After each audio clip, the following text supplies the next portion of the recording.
Rope modifications for the lone wolf climbing stick have been around for some time. They became especially popular once Muddy came out with their rope and cam cleat system, and I provided 3 links below. The first one talks about actually adding the cam cleats to the stick. That one isn't really worth the cost in my opinion. If you're going to go that route, you might as well just sell the lone wolf stick and buy a Muddy one. The second one is the UCR system. It's like a constrictor system of a rope inside of a rope, and while it looks cool and sounds cool in theory, I just don't really want to have to depend on somebody else with special equipment to make them. So I'd much rather just go the most simple route, which is to use a climbing rope and just wrap it around the Versa button. The third link I provided below is a YouTube video of a guy doing basically what I'm doing right now, except he used a 3/8 inch amsteel rope, whereas I'm using PMI 8mm accessory cord.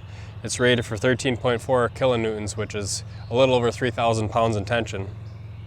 Now right away you might be asking yourself, what are the advantages of going to the rope mod?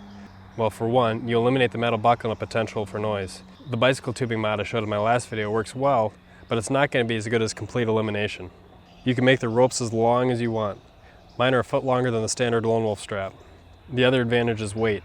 Each standard lone wolf strap weighs 7.3 ounces with the rubber tubing. Each rope, 1 foot longer, weighs 3.9 ounces. That's over a pound of difference for 4 sticks in a stand. Doesn't seem like a ton unless you're a weight-conscious gear nut like me. The obvious disadvantage is that by modifying the system, don't expect lone wolf to be liable if anything does happen, even if it's completely unrelated to the rope. It's a do-at-your-own-risk type of thing.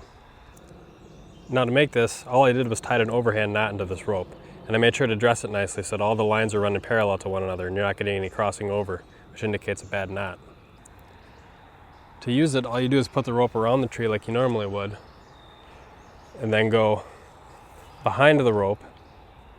And then here's the trick here. Since you're behind this rope, you just cinch tight behind that Versa button. And now this is a very key thing, that you have the right diameter rope.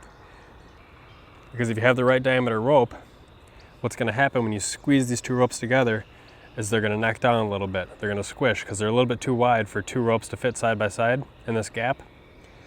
So in essence, you get a Chinese finger trap type effect. So this will hold all by itself. It'll tighten down onto itself. And then I usually end up putting in a half hitch on the back side. And that's not so much for strength, it's just to keep this rope in position to get that locking effect. So the first thing we'll test here is how much that stick actually sags once you put your weight onto it. So I'll start with the rope modification, cinch it tight, level, and I'll put my weight onto it.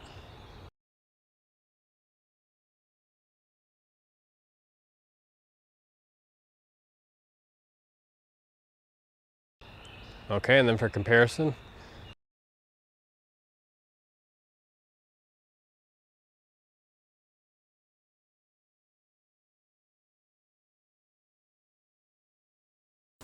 okay, so let's try attaching these sticks to a tree that's quite honestly larger than anything I've ever climbed. I don't even think this strap will fit around this tree, but it'll give a good example of the kind of difficulties you can get, especially during the dark, so I'll have my eyes closed when I try and put this on.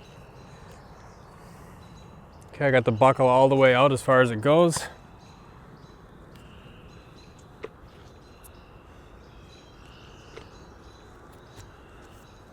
Okay, wasn't too bad to get it there. Again, one of the advantages I think of having the strap with the buckle on the end is that it swings nice and easy around the tree. So let's try it with the rope. Again, this rope is about a foot longer than that strap is, but it doesn't have the weight at the end.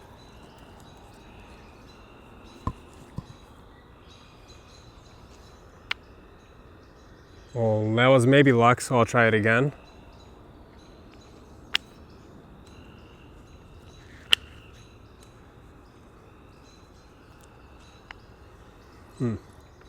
I think, okay, that was way easier than I thought it was going to be honest.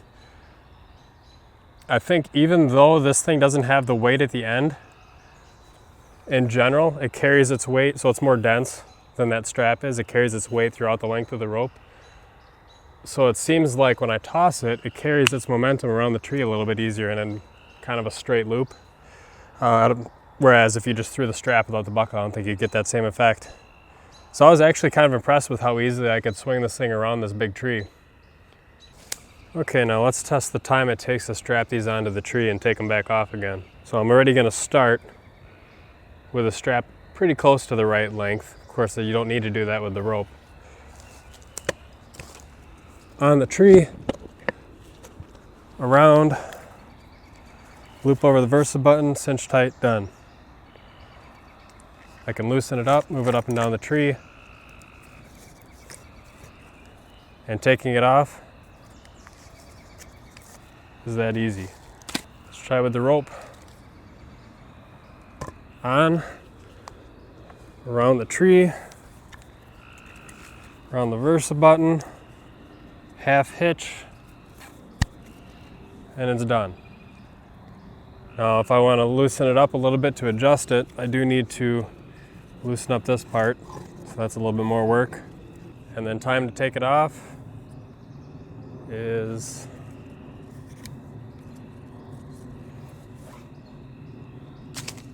okay, so it definitely did take a little bit longer to put on and take off, something to take note of.